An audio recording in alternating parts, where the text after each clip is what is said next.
Dios te bendiga, iglesia. Salmos, capítulo 87. Leemos la palabra de Dios. Su simiente está en el monte santo. Ama Jehová las puertas de Sión, más que todas las moradas de Jacob. Cosas gloriosas se han dicho de ti, ciudad de Dios. Yo me acordaré de Rahab y de Babilonia. Entre los que me conocen, he aquí Filistea y Tiro, con Etiopía. Esta nació allá, y de Sión se dirá, esta y aquel han nacido en ella.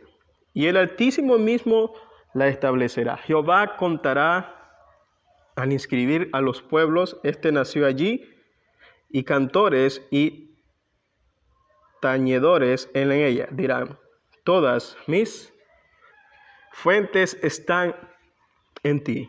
Salmos capítulo 87 del versículo 1 al 7. Oramos. Padre que estás en el cielo, Señor, en el nombre de Jesús, tu Hijo amado, te damos gracias por tu santa y bendita palabra en esta hora, Señor. Prepara nuestras mentes, nuestros corazones, Señor, para recibir de tu preciosa palabra. Señor, háblanos a través de tu palabra para caminar en tus preceptos. En el nombre de Jesús. Amén y amén. El tema para esta ocasión es el siguiente: el Salmo del Nacimiento. Aunque la Biblia fue escrita por más de 40 autores, como ustedes saben, en un lapso de tiempo de unos 1500 años, es un libro que mantiene una coherencia perfecta del principio a fin, de parte de los creyentes, en demostrar que la Biblia es la palabra de Dios. No, yo quisiera cambiar el reto, irritar a los incrédulos, que prueben lo contrario, a que expliquen la unidad de las Escrituras, sin tomar en cuenta que la Biblia es la palabra de Dios. Yo he escuchado muchos argumentos evolucionistas para explicar la creación del mundo. He leído en todo el tiempo que tengo siendo cristiano un solo argumento dado por un impío para explicar la existencia de la Biblia. Ese reto, el mundo incrédulo no se ha atrevido a tomarlo en su mano. Y es que este libro no se puede explicar sin su inspiración. Todas las historias de la Biblia, todas las enseñanzas de la Biblia, al final de cuentas, lo que enseña es la revelación y el desarrollo de un plan a través de la historia de la redención del hombre. Un solo plan, una sola mente. Es por eso que nosotros le llamamos la Biblia. Un solo libro, porque todos los autores humanos que intervinieron en los libros que componen la Biblia, lo hicieron bajo la guía y bajo la dirección infalible del Espíritu Santo. Fueron inspirados por el Espíritu Santo para revelar al hombre la verdad. O como dice un comentarista, la verdad verdadera. La verdad verdadera, la verdad eterna, la verdad absoluta de Dios. Y un ejemplo de esta unidad y coherencia de las Escrituras lo encontramos precisamente en este salmo que leímos en esta oportunidad, que es el Salmos 87. Un salmo que no puede ser comprendido a plenitud sin la información provista en el Nuevo Testamento. Luego de la venida de nuestro Señor Jesucristo y de la obra redentora en la cruz del Calvario, este poema está dividido en 3 estrofas, divididos por las palabras Selah. Lo pueden ver al final del versículo 3, al final del versículo 6. Esta palabra Selah significa suspensión y probablemente indicaba una pausa en la música que servía al acompañamiento del salmo. En la primera estrofa de los versículos 1 al 3 se describe la acción como una ciudad escogida. Se describe acción, como una ciudad escogida. Y en la segunda estrofa del versículo 4 al 6, Dios mismo señala la sorprendente composición étnica y racial de sus ciudadanos. En la tercera estrofa En el versículo 7 se registra el comentario de los habitantes que se consideran de la nación como una fuente inigualable de deleite y de gozo. Leamos una vez más la primera estrofa de los versículos 1 al 3, que dice: su cimiento está en el monte santo. Ama Jehová las puertas de Sión más que todas las moradas de Jacob. Cosas gloriosas se han dicho de ti, ciudad de Dios. Antes de entrar y considerar el contenido de esta estrofa del Salmo, yo quisiera resaltar el hecho de que esta ciudad que el salmista está describiendo aquí no puede limitarse únicamente a un lugar geográfico que hoy conocemos como Sión, es decir, el monte donde se encuentra ubicada la ciudad de Jerusalén, en donde una vez estuvo en pie el gran templo de Salomón. Como veremos en un momento, el salmista está señalando su lugar que Dios escogió como centro de operaciones para esparcir su conocimiento en el mundo. El establecimiento de Sión juega un papel importante en el cumplimiento de la promesa que Dios le hizo a Abraham en Génesis capítulo 12, versículo 3, que dice: serán benditas en ti todas las familias de la tierra. Es por eso que el Nuevo Testamento se menciona a Sión como una figura de la iglesia. En Hechos capítulo 12, versículo 22, porque la iglesia es una clara manifestación de que Dios hizo lo que le prometió a Abraham. Todo el mundo ha sido bendecido por ese Mesías que descendió de Abraham y que trajo salvación a hombres y mujeres de todas las naciones bajo el cielo. Y si no tenemos esto en mente, no podremos comprender lo que el salmista está diciendo. Más que una ciudad, este es el centro de operaciones escogido por Dios para establecer en el mundo la verdadera religión, teniendo como centro la persona y la obra de nuestro Señor Jesucristo. Una profecía similar a la que encontramos en el Salmo 87, la tenemos en el libro de Isaías, capítulo 2, versículos 2 al 4, que dice: por cierto, es un texto que ha sido esculpido en el edificio de las Naciones Unidas. Esculpido quiere decir escribir sobre una piedra. Escribir sobre una piedra. Dice este pasaje: acontecerá en lo postrero de los tiempos, que será confirmado en el monte de la casa de Jehová, como cabeza de los montes, y será exaltado sobre los collados, y correrán a él todas las naciones, y vendrán muchos pueblos y dirán: venid, subamos al monte de Jehová, a la casa de Dios de Jacob, y nos enseñará sus caminos, y caminaremos por sus sendas, porque de Sión saldrá la ley, y de Jerusalén la palabra de Jehová, y juzgará entre las naciones, y reprenderá a muchos pueblos. Y he aquí, porque las Naciones Unidas esculpieron este texto en piedra allí. Y volverán sus espadas en rejas de arado, y sus lanzas en hoces. No alzará espada nación contra nación, ni se adiestrarán más para la guerra.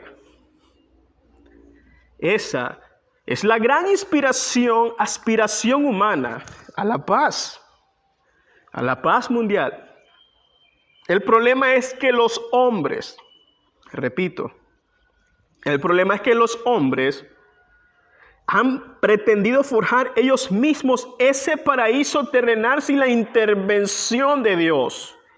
Pero mis hermanos, amigos, tal cosa es sencillamente imposible si algún día reinara la paz en el mundo.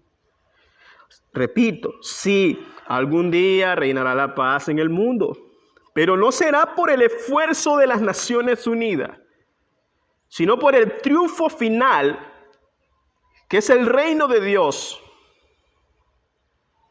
que se ha que se introdujo a la historia de la humanidad, cuyo centro de operaciones fue establecido originalmente en el monte de Sión. En el monte de Sión, por eso es que el salmista le llama el monte santo. No es que Dios lo escogió para ser santo, es que ese monte es santo porque Dios lo escogió. ¿Y qué nos dice el salmista acerca de esta ciudad tan peculiar que fue establecida? Bueno, en primer lugar, que Dios mismo puso el cimiento de ella. El salmo comienza en una forma muy abrupta, su cimiento. ¿Cómo inicia el salmo? Su cimiento. Su cimiento está en el monte de Sión. Y uno se pregunta, ¿el cimiento de quién? Bueno, el cimiento de Dios. Dios mismo puso allí ese cimiento. Y es probable que el autor de la carta a los hebreos hubiese tenido ese texto en mente cuando escribe en Hebreos capítulo 11, versículo 10, que Abraham habitó como extranjero en la tierra prometida porque de él esperaba la ciudad que tiene fundamento, cuyo arquitecto y constructor es Dios. De alguna manera Abraham entendió que es lo que Dios le estaba prometiendo. No se limitaba únicamente a un pedazo de tierra en el Medio Oriente. Él entendió que el alcance de esta promesa era mucho mayor. Ahora el punto que el salmista enfatiza en el Salmo 87 es que esta ciudad está bien fundada, porque su fundamento fue colocado por Dios mismo. Repito, su fundamento fue colocado por Dios mismo. Y ese fundamento asegura la estabilidad, la indestructibilidad de la ciudad de Sión. A través de la historia, esa ciudad de Dios ha sido perseguida. Esa ciudad de Dios ha sido sometida a los más duros ataques intelectuales. Y todavía es así. Que se ha tratado de corromper desde adentro a través de las falsas doctrinas, falsos maestros. Pero ¿saben, mis amados hermanos? Nada, repito, nada, absolutamente nada ha podido frenar el avance de la obra de Dios en el mundo. Y déjame decirte esto, nada la frenará. Alguien dijo una vez que la muerte de la iglesia ha sido anunciada en muchas ocasiones a lo largo de los siglos. Se han leído los dictámenes, se han tocado las campanas de la iglesia, pero el cadáver nunca ha aparecido. ¿Y saben qué? Nunca aparecerá, porque esta iglesia tiene un fundamento seguro en Cristo. Mis amados hermanos, esta iglesia tiene un fundamento seguro en Cristo. El Señor Jesucristo dijo, yo edificaré mi iglesia y las puertas del Hades no prevalecerán contra ella. En segundo lugar, el salmista nos dice que Dios ama esta ciudad. En una forma particular dice, su cimiento está en el monte santo. ¿Ama Jehová las puertas de Sión?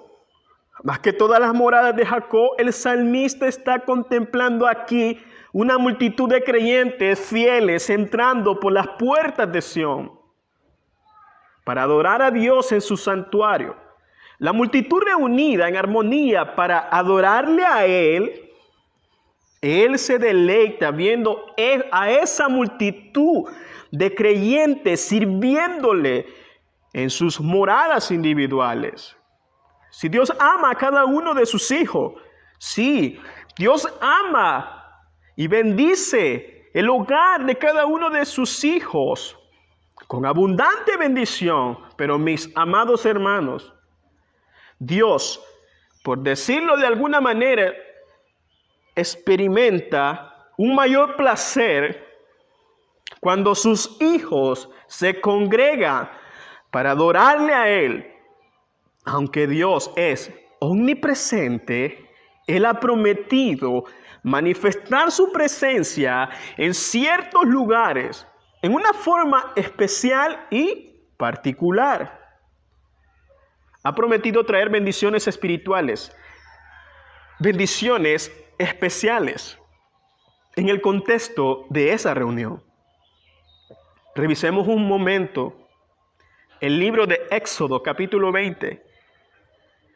Después de dar los 10 mandamientos, dice Dios en el versículo 24: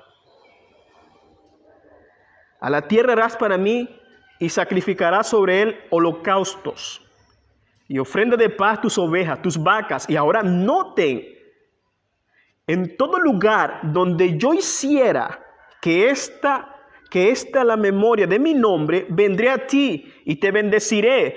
Mis hermanos, ¿qué les recuerda esta terminología?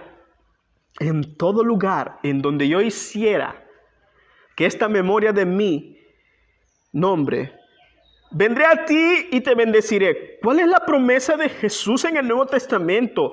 Donde estén 2 o 3 congregados en mi nombre, allí estaré yo en medio de ustedes.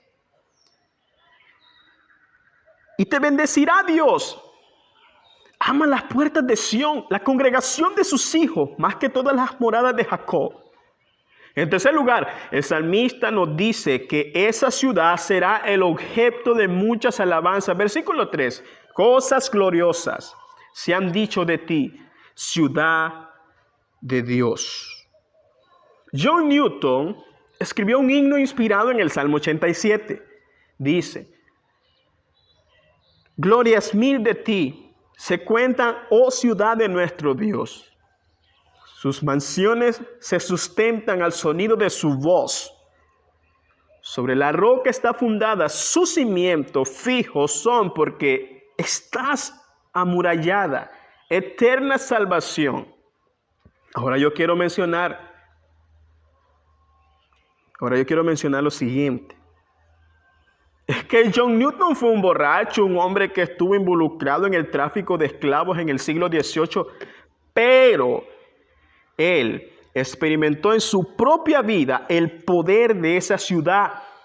Dios lo transformó. Este hombre podía decir: cosas gloriosas se cuentan de ti, oh ciudad de Dios. Pero este salmo no solo presenta a Sión como una ciudad conocida, sino también como una ciudad compuesta de una ciudadanía. Sorprendentemente, en el versículo 4 al 6, dice: yo me acordaré de Rahab y de Babilonia entre los que me conocen. He aquí Filistea y Tiro con Etiopía. Esta nació allá. Y de Sión se dirá: este y aquel han nacido en ella. Y el Altísimo mismo la establecerá. Jehová contará al escribir a los pueblos: este nació allí. Y cantores y tañedores en ella dirán: todas mis fuentes están en ti. Noten ahora, mis hermanos, que el que habla ahora no es el salmista, sino Dios. ¿Quién resalta 3 características muy peculiares de los ciudadanos de Sión? En primer lugar, que estos provienen de diferentes naciones. Y aunque se mencionan 5 en particular, esta lista representa un universo, representa todas las naciones. Un universo mucho más amplio. La primera nación que se menciona es Rahab. En este caso no se refiere a aquella mujer que guardó a los espías en su casa cuando fueron enviados a espiar la tierra de Jericó, en Josué capítulo 2. No, la palabra Rahab significa fanfarrón.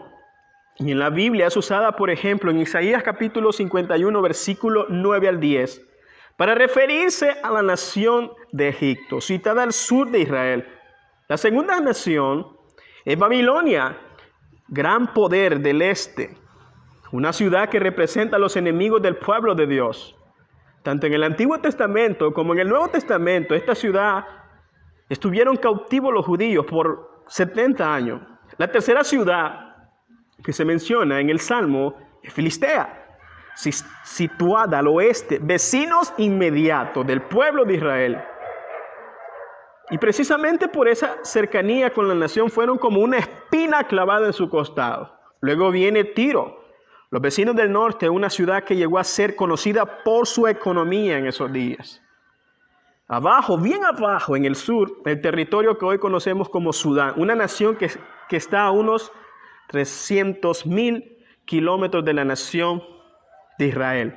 Así que unos pocos versículos han mencionado una lista que representa las naciones de los 4 puntos cardinales, el norte, el sur, el este y el oeste. Y a todas las naciones más distintas como Etiopía, todas formando parte de la ciudadanía de Sión. Lo que el salmista está describiendo aquí es lo mismo que Juan contempló en una visión en Apocalipsis capítulo 7, versículo 9.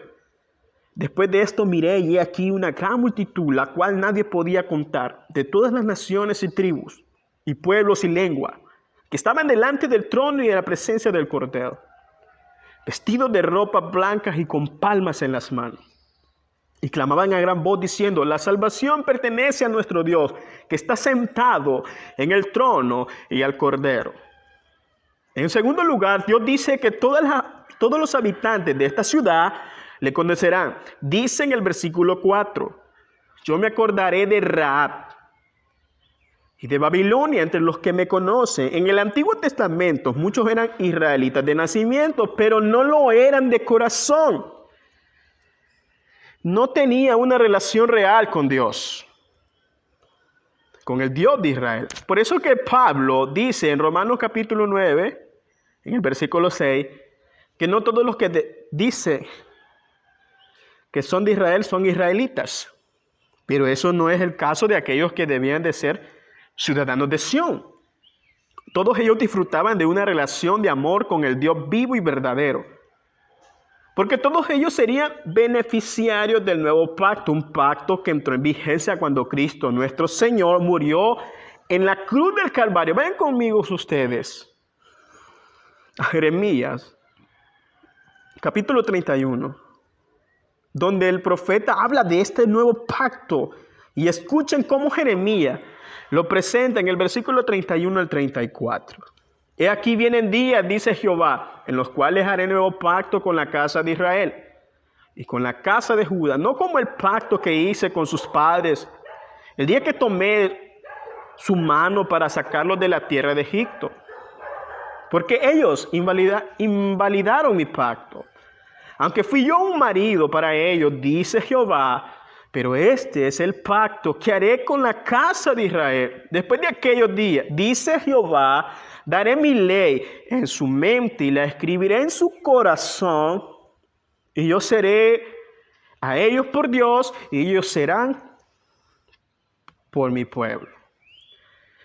Y no enseñará más ninguno a su prójimo ni ninguno a su hermano diciendo: conoce a Jehová, porque todos me conocerán. Desde el más pequeño de ellos hasta el más grande, dice Jehová, porque perdonaré la maldad de ellos y no me acordaré más de sus pecados. Todos ellos me conocerán. Hermanos, sí hay hipócritas en la iglesia. Eso ha pasado, está pasando y seguirá pasando hasta el final de los tiempos. Pero Dios conoce a aquellos que son suyos y todos ellos realmente le conocen. En tercer lugar, para mí, es la característica más sorprendente de los ciudadanos de Sión. Y es que Dios nos dice que todos ellos serán ciudadanos de nacimiento, a pesar de que provienen de otras naciones. Pero son ciudadanos de nacimiento. El Salmo 87, otra vez, el versículo 4. Yo me acordaré de Rahab y de Babilonia, entre los que me conocen. He aquí Filistea, Tiro con Etiopía, este nació allá. En Sión y de Sión se dirá: este y aquel ha nacido en ella, y el Altísimo mismo la establecerá. Jehová contará al inscribir a los pueblos: este nació allí. Ahora, mis hermanos y amigos, ¿qué nos escucha? ¿Esto realmente parece contradictorio? Dios está diciendo que todos esos individuos nacieron en Sión, a pesar que al mismo tiempo nos dice que vienen de naciones muy distintas. ¿Cómo puede ser posible esto? Bueno, una vez más el Nuevo Testamento nos da la respuesta. todos ellos experimentaron un nuevo nacimiento. Y como estudiábamos en el Discipulado 1, Principios Básicos del Cristianismo, cuando venimos en arrepentimiento y fe, y como lo estudiamos en el Discipulado 2, que el arrepentimiento y fe se conoce como la conversión o el nuevo nacimiento. Un nuevo nacimiento espiritual, por medio del cual vinieron a ser ciudadanos del verdadero Israel. Eso es a lo que se refiere Pablo en Gálatas capítulo 4, versículo 26. Escribiendo a una iglesia compuesta mayormente por personas que no eran judíos de nacimiento, Pablo dice: Jerusalén es la madre de todos nosotros, espiritualmente hablando. No importa dónde hayamos nacido, si somos creyentes, todos nacimos en la ciudad de Dios en el nuevo nacimiento. Es exactamente a eso lo que se refiere Pablo en Efesios, en el capítulo 2. También escribiendo a una iglesia compuesta mayormente por personas no judías, hablando de ese tiempo donde ellos eran paganos, dice Pablo en el capítulo 2, en el versículo 12, en Efesios: en aquel tiempo estabais sin Cristo, alejados de la ciudadanía de Israel, ajenos a los pactos de la promesa, sin esperanza y sin Dios en el mundo. Pero ahora en Cristo Jesús, vosotros que en otro tiempo estabais lejos, habéis sido hechos cercanos por la sangre de Cristo. Noten el versículo 19 de Efesios capítulo 2. Así que ya no sois extranjeros, ni advenedizos, sino conciudadanos de los santos y miembros de la familia de Dios. ¿Cómo se adquiere esta ciudadanía? Usted se preguntará, hermano, ¿cómo se adquiere esta ciudadanía? A través de un nuevo nacimiento. Mi amigo, absolutamente nadie viene a ser hijo de Dios de forma automática por haber nacido en el seno de la familia o por haber nacido en una nación en particular. Venimos tan dañados de fábrica que para ser salvo Dios tiene que hacer una obra de transformación en nosotros, una obra tan profunda que la Biblia le llama un nuevo nacimiento. Esa es la enseñanza que Cristo le imparte a un hombre llamado Nicodemo. En el capítulo 3 del Evangelio de Juan, los invito a ir conmigo al capítulo 3 del Evangelio de Juan. Yo me imagino que si Nicodemo estaba perplejo todavía, cuando Cristo vino, ¿cuántos lectores del Salmo 87 que lo leyeron en el Antiguo Testamento no entendieron ni pillo de lo que estaba haciendo allí? De hecho, no creo que el mismo salmista lo haya entendido. En el capítulo 3 del Evangelio de Juan, en cierto momento, Cristo tuvo una conversación con un hombre llamado Nicodemo. Y hay que ver los privilegios religiosos que este hombre tenía. En primer lugar, dice en el versículo 1 que este hombre era judío. ¿Cómo era este hombre, hermanos? En primer lugar, este hombre era judío. Había un hombre de los fariseos que se llamaba Nicodemo, un principal entre los judíos. Un principal entre los judíos. Nombre era de la nación de Israel. Se había beneficiado de ser parte de ese pueblo al que Dios se había hablado y al que Dios había tratado en el Antiguo Testamento. Pero este no era cualquier judío. El texto dice que era, en segundo lugar, un principal entre los judíos. Y esa palabra significa gobernante, lo que indica que Nicodemo era miembro del Sanedrín. ¿Y qué era el Sanedrín, hermano? ¿Ustedes han visto cómo funciona el sistema judicial en los Estados Unidos? Cuando se reúne un grupo de hombres que sirven de jurado y que se escogen de los ciudadanos del pueblo. Eso era el Sanedrín en Israel. Ir a una parte del gobernante, a donde solamente pertenecía la crema innata del pueblo judío. Y Nicodemo era un miembro del Sanedrín. No solamente era un miembro del Sanedrín, también era fariseo. Era judío, era miembro de Sanedrín y también era fariseo. Era fariseo, la religión más estricta de Israel en aquellos días. Los enemigos religiosos de Jesús.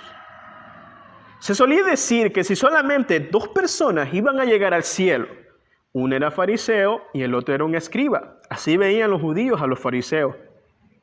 En la teoría, Nicodemo era un fariseo, pero no era cualquier fariseo. Dice en el versículo 10 que él era un maestro de su religión. Dice aquí en el versículo 10, respondió Jesús y le dijo, ¿tú eres maestro de Israel y no sabes esto?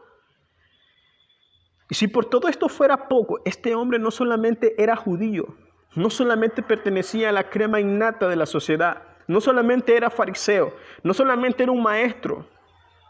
Este hombre creía que Cristo había venido de Dios, dice en el versículo 2. Este vino a Jesús de noche y le dijo, Rabí, que quiere decir maestro. Sabemos que has venido de Dios como maestro. No me llama la atención. Sabemos que Nicodemo está superponiendo que había muchos fariseos que sabían muy bien que Cristo no era un cualquier hombre o un hombre cualquiera.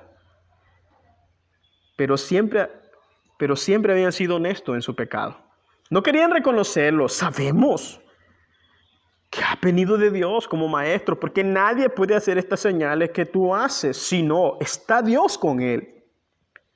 Cualquiera diría que un hombre que iba derechito al cielo, y ese era Nicodemo. ¿Y qué le dice Cristo a ese hombre? ¿Qué le dice Cristo a ese hombre? Respondiendo Jesús en el versículo 3 y le dijo, de cierto te digo, Nicodemo, que el que no naciere de nuevo no puede entrar al reino de Dios. En el versículo 5 le responde Jesús, de cierto te digo, a ti, ahora tengo una declaración general. Te estoy diciendo a ti, Nicodemo, que el que no naciere del agua y del espíritu no puede entrar en el reino de Dios. Mi amigo, no existe ni un solo ser humano que puede ser salvo sin experimentar primero esta obra de transformación divina. No importa si tú eres evangélico, no importa si tú eres católico romano, no importa si tú eres un líder en tu religión. Te estoy diciendo, mi amigo, que el que no nace de nuevo no puede ver el reino de Dios. No puede ver el reino de Dios. Dios tiene que parirte otra vez para venir a formar parte de su pueblo. Dios tiene que renovar tu mente, Dios tiene que renovar tu corazón. Dice Pablo en la primera carta a los Corintios, capítulo 2, versículo 14, que el hombre natural que no ha nacido de nuevo, el hombre que no ha sido regenerado, ese hombre natural no entiende las cosas que son del Espíritu de Dios, pero a él son locura. Así ven los hombres no regenerados la palabra de Dios. Las cosas que son del Espíritu de Dios no las pueden entender porque están ciegos, porque están muertos espiritualmente, no tienen sensibilidad espiritual. Por eso nadie puede ser salvo sin nacer de nuevo. Un hombre puede ser religioso, repito, un hombre puede ser religioso sin nacer de nuevo. Pero no puede ser ciudadano de Sión sin nacer de nuevo. Y eso es precisamente lo que está mencionando el Salmo 87, Dios a través del salmista. Todos estos ciudadanos de Sión provienen de naciones distintas, pero todos han experimentado el poder de la obra redentora de Cristo. Sión, a los 4 puntos cardinales de la tierra. Pero ese mismo Dios les confirió el honor de escribirle en su registro de ciudadanía. Dice en el versículo 6 del Salmo 87, Jehová contará al escribir a los pueblos. Este nació allí. Alguien dice que el salmista está aquí como mirando por encima de los hombros de Dios. Seguramente, claro, para ver lo que él está escribiendo. ¿Y qué va escribiendo en el libro ¿Y qué ve Dios escribiendo en el libro de la vida? el nombre de todos. El nombre de todos los que realmente son ciudadanos de Sión. ¿Y quiénes son esos? ¿Quiénes son esos? Son los que han nacido de nuevo. Somos los que hemos creído en Cristo. Somos los que hemos entregado nuestra vida a Jesús. Somos todos aquellos que en un momento en nuestra vida reconocimos que éramos pecadores y que dejamos que el Espíritu Santo hiciera la obra en nuestro corazón. Mi amigo, tú que me estás escuchando en esta noche, tú que no has nacido de nuevo, tú que no tienes una relación personal con Cristo, yo te invito ahora a depositar tu confianza únicamente en Cristo, solamente en Cristo, y que vengas a Él en arrepentimiento y fe. No importa si tus pecados son rojos como el carmesí, en Cristo vendrán a ser como blanca lana. Pero esto solo va a pasar si tú confías en Cristo y confiesas tus pecados delante de Él.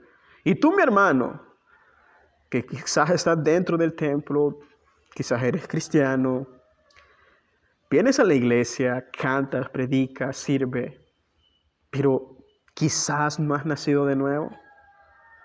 Yo te invito a que le des oportunidad a Cristo y a Dios en tu corazón, para que tú puedas venir delante de Él en arrepentimiento y fe, y tus pecados sean perdonados, y tú puedas experimentar esa obra tan gloriosa de transformación, esa obra tan gloriosa de regeneración, y produzca en ti un nuevo nacimiento. Puede ser que tú estés como Nicodemo.